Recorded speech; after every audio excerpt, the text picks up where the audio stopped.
Bu hikaye adını unudan bir kadın hakkındadır. O, başkalarını aldadarak yaşadı. Ama en çok özünü itirdi.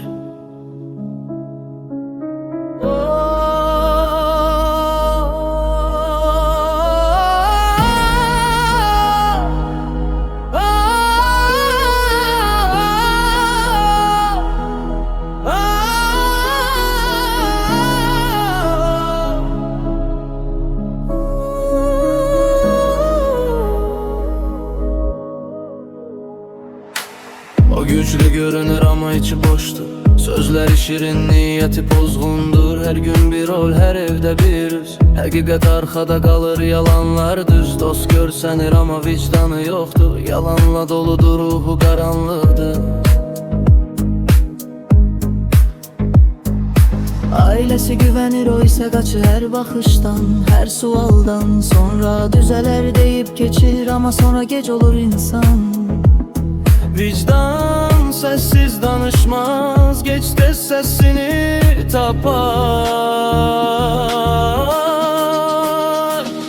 Yalan seni güçlü etmez, sadece tenha bırakar. Həqiqətdən qaçtığın yol seni özündən uzak salar. Bir gün aynaya bakanda adını tanımayacaksan,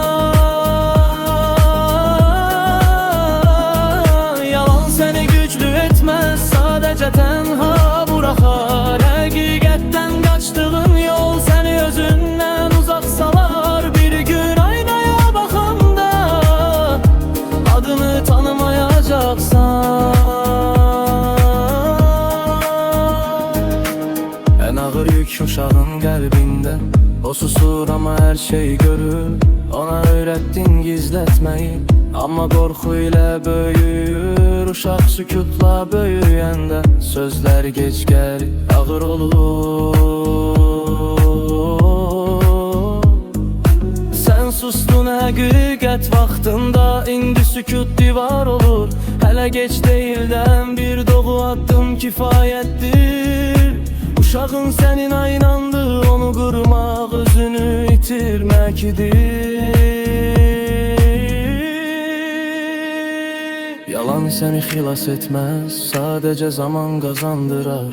Ama həqiqət gec gəlsə də səni yeniden ayağa qaldırar. Adını xatırla, geri dön, İşıq hələ səni gözləyir.